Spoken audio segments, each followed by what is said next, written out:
$94,000. That's roughly what I brought home last year busting my back for a construction firm that doesn't know my daughter's middle name. And on the Tuesday, my appendix decided to detonate. My wife's biggest concern wasn't whether I'd live. It was whether Cabo had a decent cancellation policy. Let me back up. My name is Seth Powell.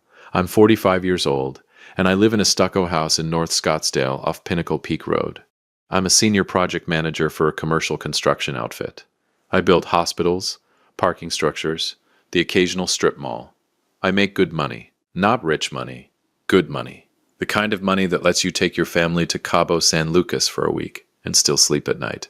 Or so I thought. You spend 20 years thinking you're building a family. Turns out you're just building a very expensive stage set. I didn't know that yet, though. 2 weeks before this story really gets going, all I knew was that my back hurt. My knees clicked like a broken blender, and I hadn't had a real Saturday off in 3 months. See, here's the thing about being a husband and a father in my house. Love isn't something you say.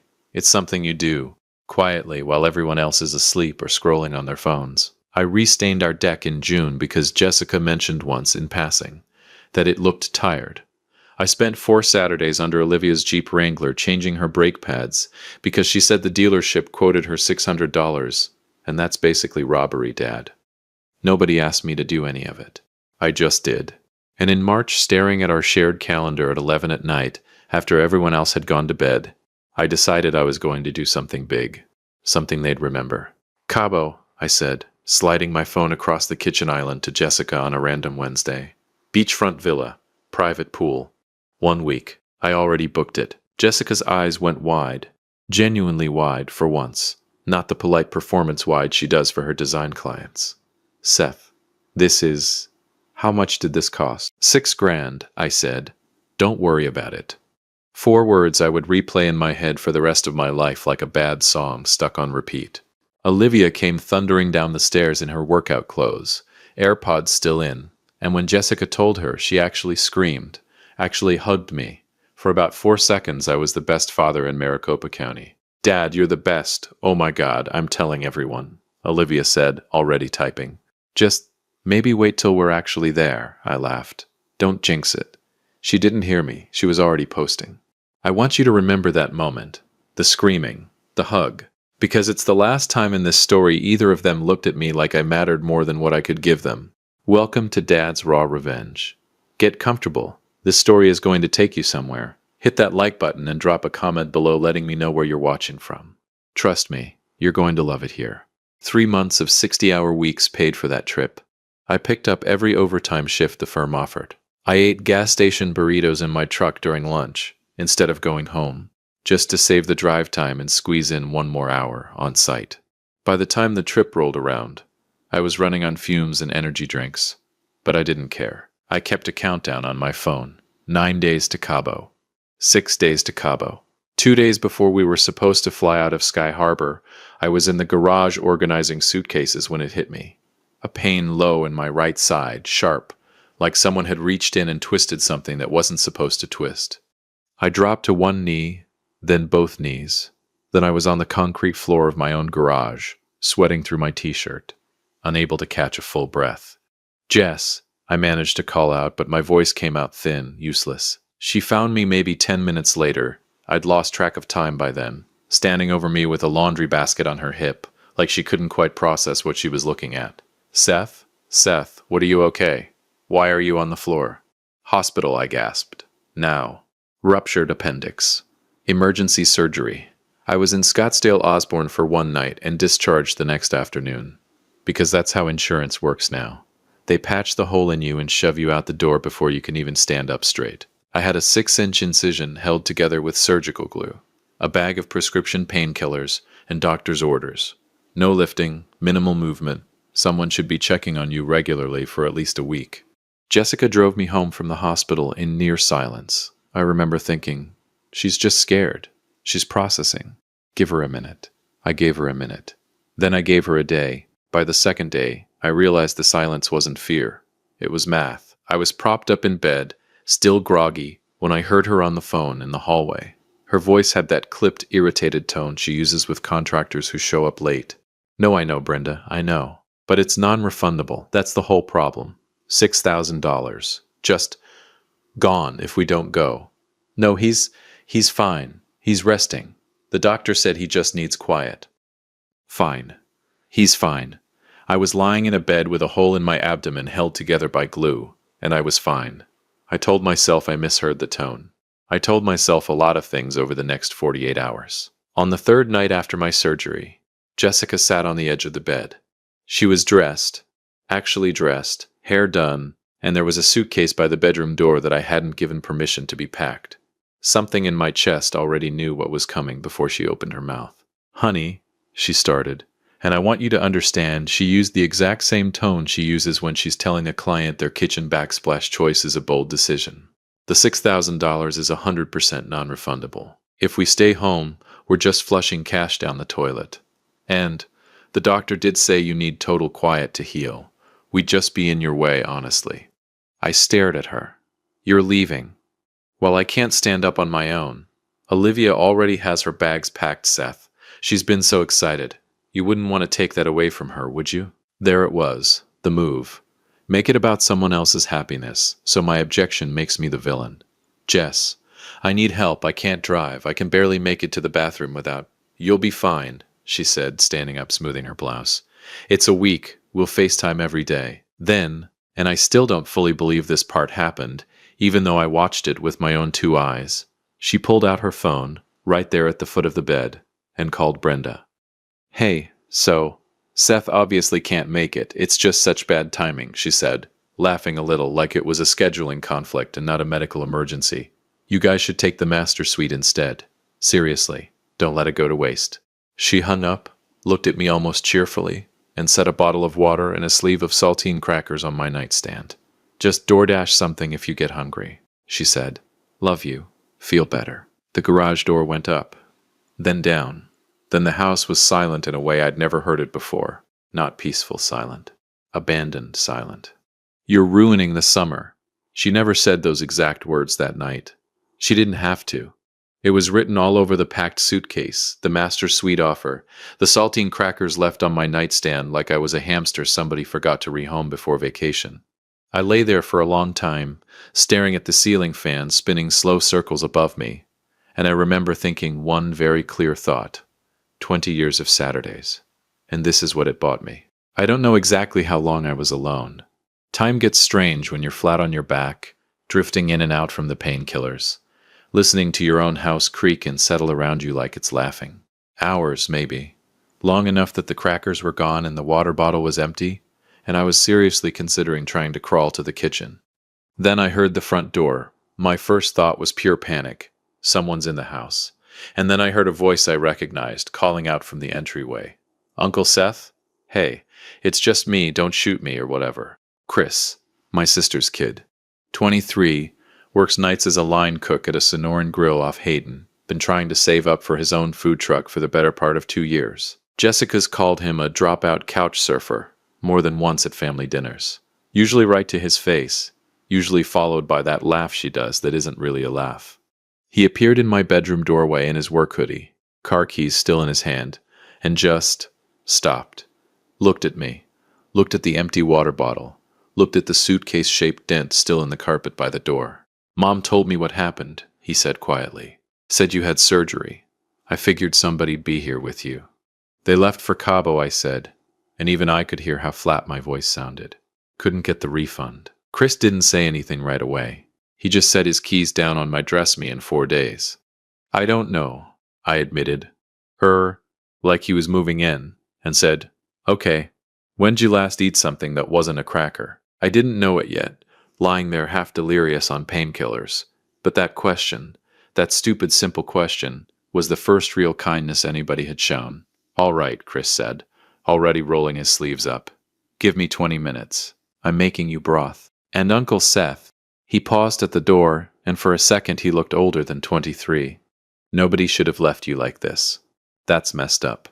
He disappeared down the hallway toward the kitchen, and a few minutes later I heard cabinets opening, a pot hitting the stove, the low hum of him talking to himself the way cooks do when they're working. I lay there in the dark, appendix scar throbbing, house finally smelling like something other than antiseptic and abandonment, and my phone buzzed on the nightstand. I picked it up. New photo. Jessica, Olivia, and two women I recognized as Brenda and Susan. All four of them grinning on a white sand beach, drinks in hand, golden hour lighting behind them. The caption read, "Finally exhaling." I set the phone face down on the nightstand and closed my eyes. Somewhere down the hall I could hear Chris humming while he cooked, and for the first time in 4 days I let myself breathe. Exhale, Jessica. Enjoy it while it lasts. Grief has a smell, I learned that week. It smells like chicken broth and rubbing alcohol and a house that's too quiet at 2 in the afternoon. But betrayal has a sound. It sounds like a notification chime on a phone you're too scared to pick up. By day 2 of the trip, I was walking short distances on my own, hunched over like a man twice my age, one hand pressed against my incision like I could hold myself together if I just pushed hard enough. Chris had gone home to shower and grab clothes, but promised he'd be back that evening. For a few hours, it was just me, the ceiling fan, and my phone sitting on the nightstand like a loaded gun. Around noon, it went off. "Olivia, how are you feeling?" 4 words. That's all it took to crack something open in my chest that I didn't know was still capable of cracking. I sat up too fast, wincing, and typed back a response before I could stop myself. Not 4 words, not a casual reply. A real one. "Better today. Sore, but Chris has been amazing. Made me broth and helped me get around. Miss you, kiddo. Wish you were here to see the deck I redid. Thought about you the whole time I was staining it. Hope you guys are having fun. Love you." I sat there staring at those 2 gray check marks like a teenager waiting on a text back from his first crush. Pathetic. Probably. I didn't care. I set the phone down, picked it up again 10 minutes later. Nothing. An hour later. Nothing. By evening. Nothing. She's probably just busy, I told myself. Pool time, dinner, whatever. She'll circle back. She circled back the next morning. Just not the way I'd hoped. I was scrolling, bored, restless, trying to distract myself from the throb in my side. And Olivia's TikTok popped up in my feed because Chris had insisted I follow her so you can see what she's up to instead of asking her 100 questions. There she was, in a bikini, doing some kind of lip-sync bit with Brenda's daughter, and the caption read, "When your dad texts you a novel about staining a deck while you're trying to enjoy Cabo lol number dramatic number dads be like." 41,000 views. I read that caption maybe 6 times, waiting for it to say something different. It never did. I deleted the draft folder message I'd never sent, the second, longer one, the one where I'd started to write about how scared I'd been on that garage floor, how I thought maybe I was dying and the last thing I'd think about was her laugh. Gone. Deleted. I set the phone face down on the nightstand and stared at the ceiling fan going in slow, useless circles. You spend 19 years teaching a kid to ride a bike, to drive a car, to believe in herself, and somewhere along the way she learns to make content out of your pain instead. I didn't cry. I want to be clear about that because I know how this story sounds. I didn't cry. Something colder happened instead. Something settled. Chris came back that evening with a grocery bag from a market off Frank Lloyd Wright Boulevard. Chiles, tortillas, a rotisserie chicken, the ingredients for real pozole, not the sad broth and crackers situation from before. He caught me staring at nothing. "You good?" he asked, setting the bag on the counter, glancing at me from the kitchen doorway. "Fine," I said. The word tasted like ash coming out of my mouth. It was the same word Jessica had used on the phone with Brenda. He's fine. Chris didn't push. That's one thing about that kid. He doesn't push. He just stays. He started chopping onions at my kitchen island, and I sat on a bar stool watching him work, and for a while the sound of a knife on a cutting board was the only thing in the house that made sense. Around 8, his phone rang. He glanced at it, and something flickered across his face before he silenced it and shoved it back in his pocket. "Who was that?" I asked. "Nobody. Work stuff. I let it go that night. I shouldn't have, but I let it go." 2 days later, I overheard him on the back patio thinking I was asleep. His voice was low, tight, the kind of tight that comes from trying not to raise your voice at your own mother. "Yeah, I know, Ma. I know it was a big opportunity. Kitchen manager, benefits, the whole thing, I know." A pause. What was I supposed to do, huh? Uncle Seth literally can't get out of bed by himself. You want me to just, leave him here? Another pause, longer this time. "No. I already called them back. Told them I couldn't do the interview. It's done, Ma. Drop it."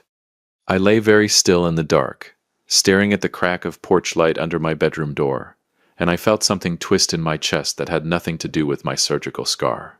A 23-year-old kid who calls me dropout couch surfer behind his back. No, wait, that was never him. That was Jessica's name for him. He never once called himself that. He just gave up a real shot at a real job, for me. And he wasn't ever going to tell me. I didn't say anything to him about it. Not then. But I remembered. I remember everything, actually. That's sort of my problem, if you ask Jessica. I remember every Saturday I spent under a car for people who couldn't be bothered to remember my blood type. Day 5 brought the phone call. It was late, past 11, and I was half asleep when my phone lit up the room. Jessica. I almost didn't answer. Some petty wounded part of me wanted to let it ring out. But old habits die slow, and 20 years of marriage doesn't unwire itself in 5 days. Hey, I said, voice thick with sleep. Hey. Her voice was soft, softer than it had been in months, actually, with a slight slur that told me there'd been a few margaritas involved. I'm sorry. I know this has been hard for you. I needed a break, Seth. I felt like I was drowning. The house, Olivia's tuition stuff, the design business not taking off the way I wanted. I just needed to breathe for a minute. For one stupid, hopeful second, my chest actually loosened. Maybe she's coming home early. Maybe this is the moment where 20 years of marriage remembers itself. Jess, I said carefully, if you're drowning, come home. We'll figure it out together. That's what we do. I know, she said. I know, I need a few more days. I'm sorry, Seth. I really am. We hung up.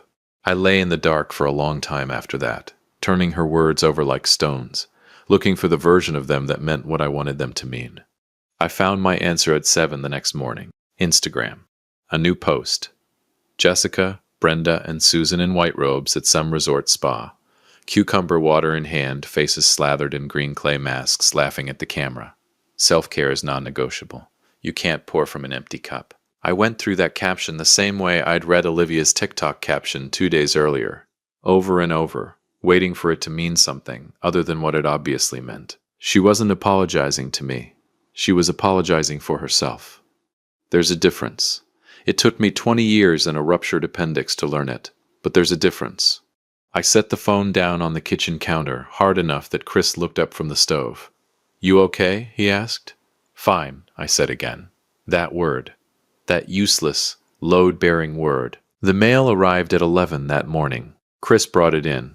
A stack of the usual junk, a Fry's flyer, a package for Olivia she wasn't home to receive, and one bright yellow envelope stamped certified mail, signature required. Under normal circumstances, Jessica handles the mail.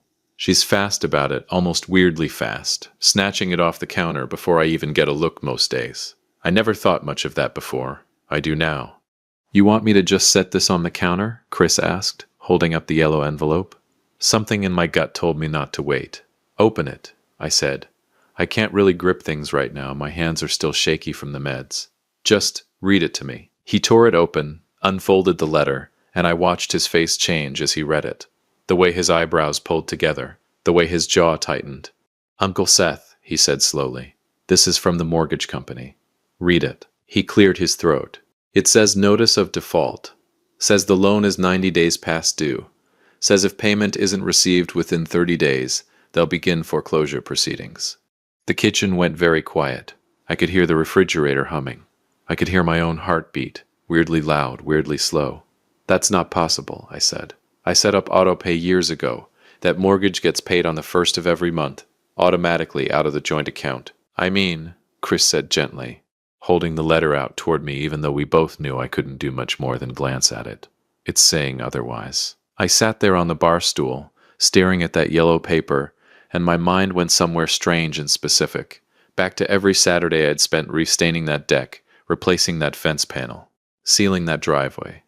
I built this house with my hands. I built it with my sweat, on my one day off, week after week, year after year, and somebody had quietly been letting it slip through their fingers behind my back. She wasn't ruining my summer. She was destroying my life. There's a difference. It took a certified letter to teach me that one, too. Chris, I said, and my voice came out steadier than I expected. Help me get to my laptop. It took him practically lifting me off the bar stool to get me to the office, and even sitting hurt, the incision pulling tight every time I leaned forward. But I needed to see this myself. I needed to stop being told things and start knowing them. I tried to log into our joint bank account. Password incorrect. I tried the mortgage services website. Password incorrect. Every single financial account I could think of. Same result. They've all been changed, I said, mostly to myself. Changed how? Chris asked, leaning over my shoulder. I don't know yet. My jaw was tight. I'm about to find out. I called customer service for the mortgage company. Sat through 25 minutes of hold music with a Southwest guitar riff looping over and over, and finally got a representative who, after verifying my identity with my social security number and a security question about my first car, reset my access. What I found when I logged back in made my stomach drop somewhere around my ankles. Paperless statements. Enabled. Primary contact email. Not mine. Not even close to mine. Some address I didn't recognize. A string of letters and numbers that meant nothing to me. I dug further. 2 personal loans, both co-signed, both bearing what was unmistakably my signature. Except I had never signed them. They were executed through a digital signature platform. I don't use digital signatures for anything, but there my name was, authorizing 2 loans totaling almost $40,000. I looked at the timestamps. They were finalized on the exact Tuesday afternoon I was wheeled out of the operating room at Scottsdale Osborne. The digital certificate IP address matched our home Wi-Fi. It was sloppy, desperate, and legally brain-dead. The platform's digital audit trail was a flashing neon sign pointing directly to her laptop. Chris, I said, my voice flat and distant. Pull up her design business's Instagram, the one for the LLC. He did. We scrolled through months of posts, a leased Escalade she called a client meeting vehicle, a closet's worth of designer clothes, and a booth at a Paradise Valley boutique home show that probably cost more than a year of college tuition. None of it made money. It just spent it. I looked closer at the bank ledger for her LLC. The $40,000 loan had hit her business account, and within 48 hours, she had transferred chunks of it directly to Brenda and Susan as reimbursements. She didn't just buy clothes, Chris. I said, the math finally locking into place. I paid $6,000 for the villa and flights, but the $5,000 a day chartered yacht, the private spa days, the VIP beach clubs? She used the forged mortgage loan to fund the lifestyle she couldn't afford on her own, and she literally paid her friends to go with her. She used stolen money to upgrade a vacation I already paid for. Chris didn't say anything for a long moment. Then, quietly, "You need a lawyer, Uncle Seth. Like tonight." I called my company's corporate counsel first, mostly out of habit. He handles contract disputes, not this. And he referred me to a family law attorney named Killian Marsh, who specialized in exactly this kind of thing, though I doubt even he sees this particular combination very often. Forgery, fraud, and foreclosure, all wrapped up in a beach vacation caption that said "finally exhaling." Killian's voice on the phone was calm in a way that made me trust him immediately, the calm of someone who has seen far worse than this and isn't rattled by any of it. "Here's the hard truth, Mr. Powell," he said. "If you report the forgery to the bank and to law enforcement, your wife is looking at federal charges. Bank fraud, identity theft, this isn't a slap on the wrist. If you don't report it, that $40,000 in debt is legally yours. Your name is on it, whether you signed it or not, unless we can prove otherwise. And if I do report it, then you have leverage most people in a divorce never get," he said. "Real leverage. The kind that ends negotiations before they start." I sat with that for a long moment, staring at the fraud documents glowing on my laptop screen, my incision throbbing dully under my shirt, the house silent around me except for the low sound of Chris washing dishes in the kitchen. 20 years. She'd forged my name on paper, but somewhere along the way she'd forged the whole marriage too. Made it look like something it wasn't. Signed my name to a life I never actually agreed to. My phone buzzed on the desk. I almost didn't look. I looked anyway. A new TikTok posted 4 minutes ago. Olivia, Jessica, Brenda, and Susan on a chartered yacht, champagne glasses raised, sunsetting gold behind them. Finally, away from the negative energy at home. I set the phone down, closed the laptop, and looked out the office window at my quiet, half-built mortgage-to-fraud house. Enjoy the champagne, ladies. It's the last thing on this trip that's actually going to taste sweet. If you have been listening for a while, drop your thoughts in the comments. Hit the like button while you're at it and be sure you're subscribed. There's a particular kind of quiet that settles over a house right before it becomes a courtroom. I didn't know that until the night I turned off 2 credit cards from my kitchen table in North Scottsdale and listened, 3,000 miles away in spirit if not in miles, to my wife's entire vacation collapse in real time.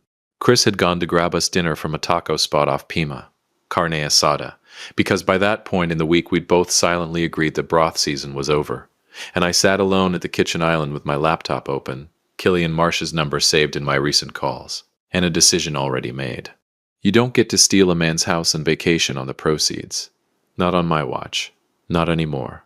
I logged into the banking app. 2 cards. Jessica's platinum card tied to our joint account, the one she'd used to fund half of Cabo, and her personal card, the one I now knew was backed by one of the forged loans. I hovered my thumb over the toggle for a long moment.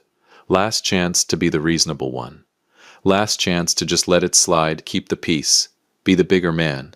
I'd been the bigger man for 20 years. Look where it got me. I switched both cards off. The text came in around 8:30 that evening, while Chris and I were eating tacos out of foil wrappers at the counter, like 2 guys at a construction site instead of a kitchen island in a 5-bedroom house. Jessica, card declined at dinner. Must be a bank error. Can you check? I didn't respond. Chris glanced at my phone, then at me, and just kept eating. 10 minutes later, my phone actually rang. I let it buzz twice before I picked up, and when I did, I could hear restaurant noise behind her.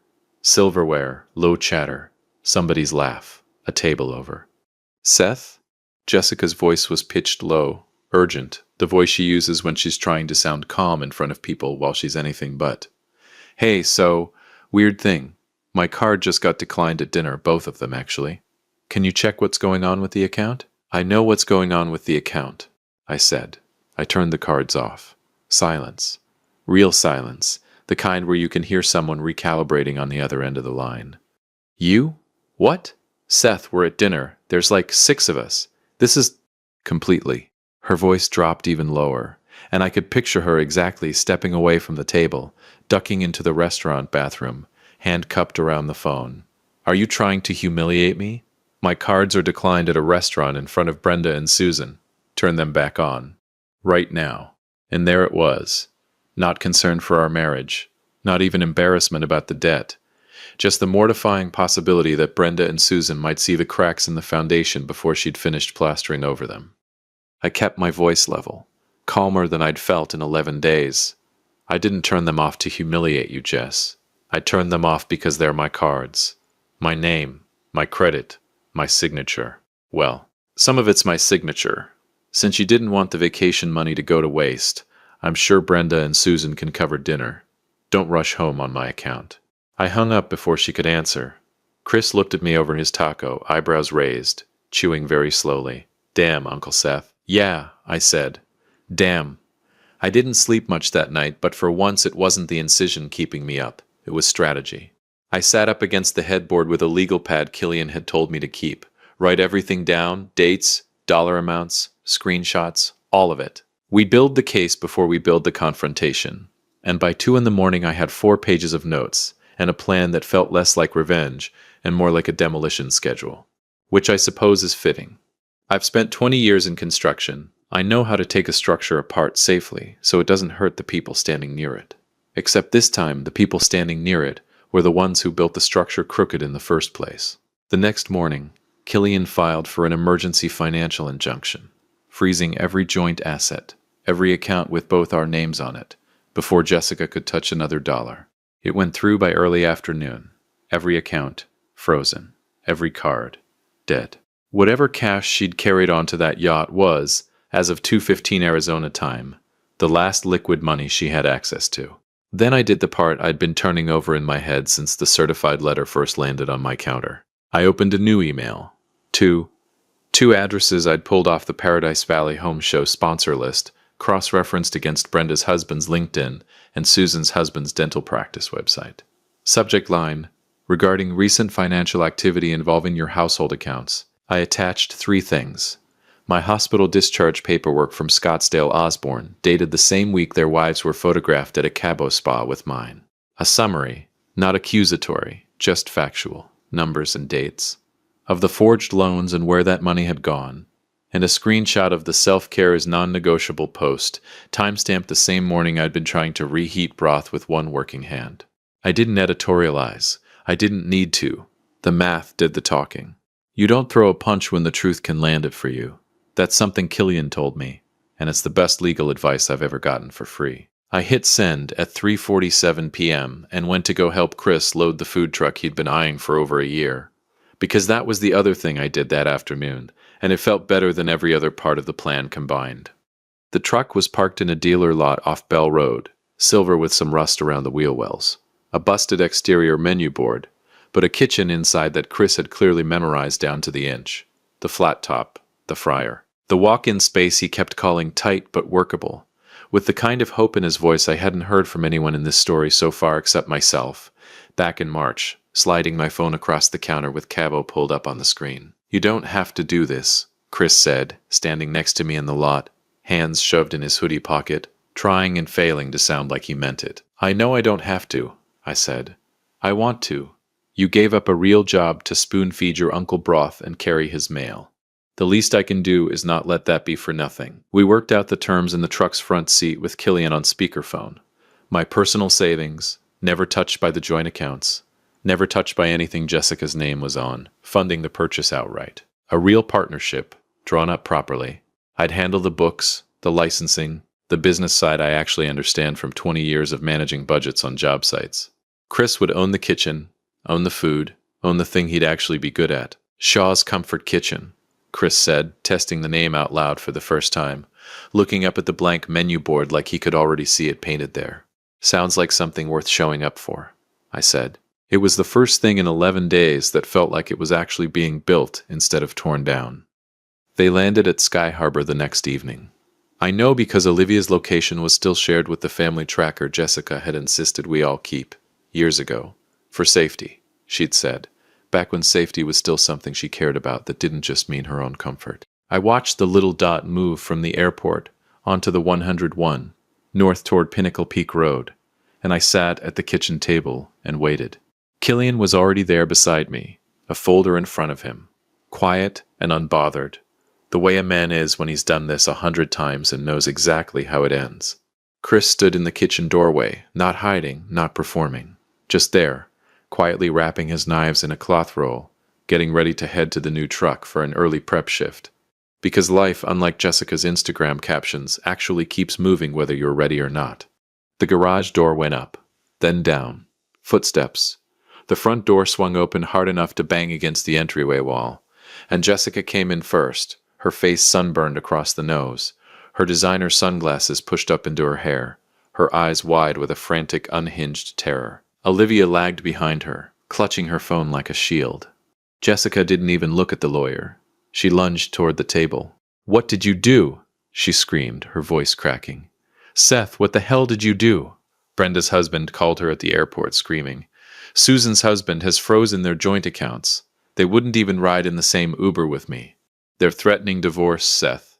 They think we're running some kind of financial scam." I sat up straight, pain-free, shaved and completely calm.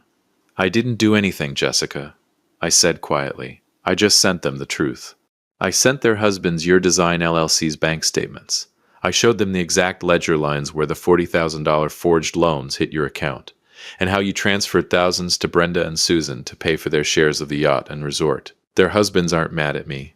They're mad because their wives accepted stolen, forged money to live like queens while I lay on a concrete garage floor. I didn't have to call you a thief. The digital audit trail did it for me. I want you to picture it the way I saw it. Me sitting up straight at the table for the first time in almost 2 weeks, dressed, steady, not the broken man on the garage floor anymore. An attorney beside me with a folder.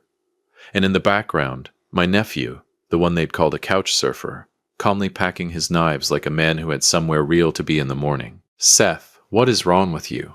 Jessica started, voice already climbing.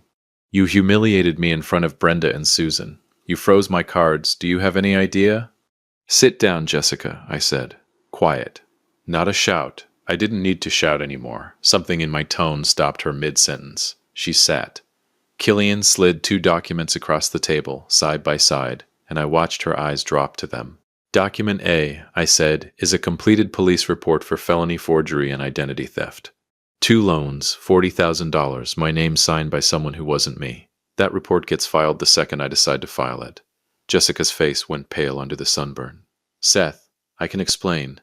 Document B, I kept going, not raising my voice, not letting her interrupt, is an uncontested divorce settlement. You waive the house. You waive alimony. You take on 100% of the fraudulent debt in your own name because it was never mine to begin with. The kitchen was so quiet I could hear the ice maker cycling in the freezer. If you sign document B, I said, I absorb the credit hit, I pay off the bank myself, and you walk away broke, but free. If you fight me on this, if you make me do this the hard way, I sign document A instead. The sheriff's office is 8 minutes from here. You'll leave this house in handcuffs instead of with a suitcase. Her hands were shaking by the time she picked up the pen. I watched 20 years of manufactured composure.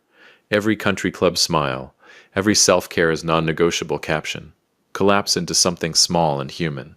And for the first time since this whole thing started, honest. She signed. Olivia had been standing frozen near the doorway through all of it, but the second the pen left her mother's hand she found her voice. Are you serious right now? You're destroying our whole family over a stupid vacation. It was never about the vacation, I said, and I felt something in my chest go very still and very calm. Sit down, Liv. She didn't sit, but she didn't leave either. I pulled up her tuition portal on my laptop, turned the screen toward her. I'm still paying your tuition. Books too. Directly to the university every semester, because I respect your education and I'm not going to let you pay for my mistakes or your mother's. That doesn't change. Her shoulders dropped, just slightly, like she thought that was the whole conversation. But the apartment lease I've been covering, that's done at the end of this month. Sorority dues, done. The monthly allowance, done. You want a lifestyle beyond tuition and books, you're going to go get a job like every other 19-year-old in this country. Dad, you can't just... I can, I said, and I am. She started to say something else, something sharp. I could see it forming. But I wasn't finished, and for once in this house, nobody talked over me before I was done. When you were 7, I said, and my voice actually shook a little on that one, no matter how calm I'd stayed through everything else. You used to bring me soup when I had a cold. You'd sit on the edge of the bed and tell me about your day at school, every tiny detail, like it was the most important news in the world. I used to think, I'm raising a good person, a kind person. I looked at her, really looked maybe for the first time in years. I don't know who you are now, Liv. I don't recognize her. But I hope, someday, you remember who you used to be, because that girl was worth a lot more than the one who filmed her father asking for help and turned it into a joke. Olivia didn't scream, didn't storm out. She just stood there and broke, quietly, tears running down a sunburned face. And I think for the first time, she understood she wasn't just losing an allowance. She was losing me. The fallout moved fast after that. Brenda and Susan cut Jessica off completely, desperately trying to paint themselves as innocent victims to save their own marriages. The elite country club friendships Jessica had spent years in forged debt trying to keep dissolved in under a month. 6 weeks later, the divorce was finalized. Jessica was renting a tiny one-bedroom apartment off Bell Road, working the sales floor at a department store in Kierland, folding sweaters for customers who had no idea she used to host spa days on stolen money. Olivia, with her tuition paid directly to the school but nothing else, had to pick up night shifts at a coffee shop near campus, finally learning what $1 actually costs. As for me, I sold the house. There were too many memories of a deck I stained for people who never once said thank you. I used my untouched personal savings to buy the silver food truck Chris had been dreaming about. Today, Shaw's Comfort Kitchen is painted clean across the side, parked most mornings near Old Town. Chris runs the flat top like he was born to do it, shouting orders and laughing with a line of regulars that stretches down the block. I sit at the window, running the register and managing the books, using my 20 years of project management to build something that's actually ours. I watch him work, and I think about the garage floor, the crackers on the nightstand, and the pen shaking in Jessica's hand. For 20 years I thought I was building a home. Turns out I was just building a prison. And the prison wasn't the house, it was the people inside it. Now I'm free, and I've never been lonelier, and I've never been happier. If you enjoyed this story, hit that like button, subscribe, and drop a comment below. Let me know where you're watching from. I will see you on the next one.